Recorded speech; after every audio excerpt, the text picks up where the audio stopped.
తప్పనిసరిగా పార్టీ రూలింగ్లోకి వచ్చిన తర్వాత చేస్తున్నటువంటి మహానాడు అది రాయలసీమలో జరగబోతూ ఉంది.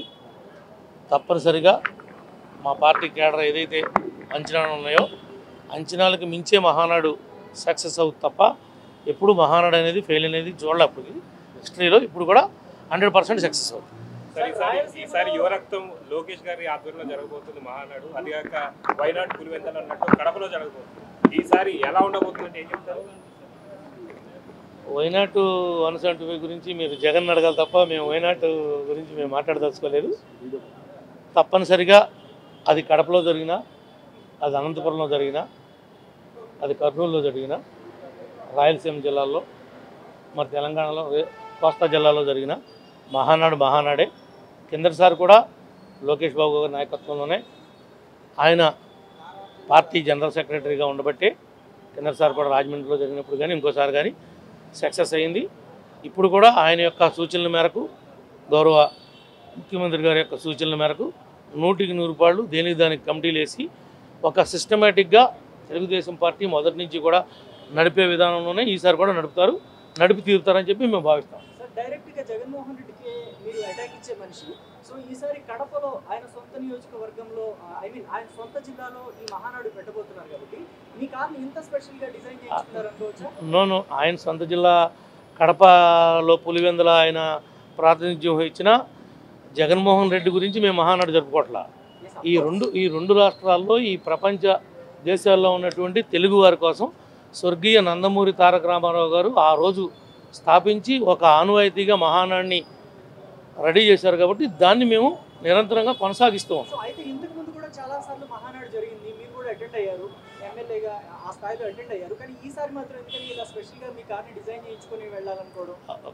అంటే ఇప్పుడు అనుకోకుండా మహానాడు కూడా కలిసి వచ్చింది. మేము కూడా ఎట్లాగో వెహికల్ చేంజ్ చేసాం కాబట్టి రెండు కలిసి వచ్చినాయి కాబట్టి ఆ విధంగా జెనిక్స్ అమరే ప్లాన్ చేసి దీన్ని ఈ విధంగా తయారు చేశాం. హైదరాబాద్లో ఎన్ని స్టోర్స్ ఉన్నాయి కదండి, ఓన్లీ జెనెక్స్కి ఎందుకు ఇచ్చారు?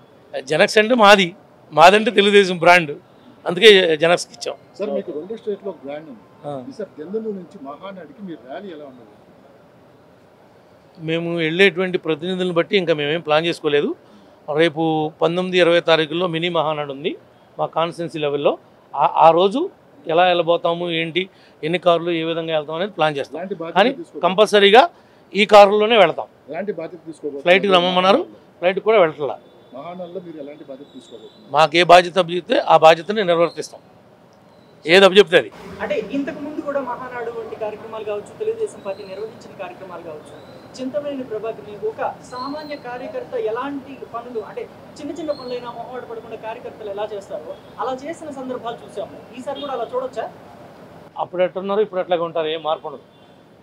సార్, ఎలక్షన్స్కి ముందు జెనెక్స్ అమర్ గారు చాలా హెల్ప్ చేశారు టీడీపీకి సంబంధించి. ఎన్నో కార్లకు సంబంధించి ఆయన స్టిక్కరింగ్ చేయలేదు. సో ఇదే కారణం చెప్పి అనుకోవచ్చా? ఇప్పుడు కూడా మీరు ఆయనతోనే స్టిక్కరింగ్ చేయించుకున్నారు. మహానాడు చాలా అట్టహాసంగా జరగబోతుందని చెప్పి అనుకోవచ్చు అంటారు? 100కి 100 జరిగి తీరుతుంది, జరగబోతుంది. దాంట్లో ఎవరికి కూడా ఏ రకమైనటువంటి సందేహం లేదు. మహానాడు తర్వాత మీరు మంత్రి పదవి చేపట్టబోతున్నారని చెప్పి ఇప్పటికే కార్యకర్తలు పెద్ద ఎత్తున చర్చ నడుస్తుంది. మీరు అనవసరమైనటువంటి విషయాలు, వివాదాస్పదమైన విషయాల్లో కాదు కదా. నేనేమి ఎక్స్పెక్ట్ చేయట్లేదు. నేనేమి ఎవరిని ఊరికి అట్లాగా మాట్లాడుతూ ఉంటారు తప్ప ఇప్పుడు ఎంతమంది కమ్మోళ్ళు ఉంటే ఎంతమందికి ఇస్తారు? ఈ కాన్సెప్ట్ క్రెడిట్ ఎలక్షన్ ముందు సరే డిజైన్ చేశారు. నేను చేసి ఇచ్చినందుకు చాలా సంతోషం. ఇప్పుడు ఈ కాన్సెప్ట్ కూడా, మహానాడు కాన్సెప్ట్ కూడా సారే డిజైన్ చేశారు. ఎందుకంటే ఈ క్రెడిట్ గోస్ టు టీడీపీ ఏదైతే ఉందో మొత్తం క్రెడిట్ గోస్ టు సారే. ఎందుకంటే ప్రోటోటైప్ ఎలక్షన్స్ ముందు సారే డిజైన్ చేశారు, ఇప్పుడు కూడా సారే డిజైన్ చేశారు. మాకు చాలా సంతోషంగా ఉంది, ఎందుకంటే దాంట్లో మేము భాగం పంచుకున్నందుకు. థ్యాంక్ యూ అండి.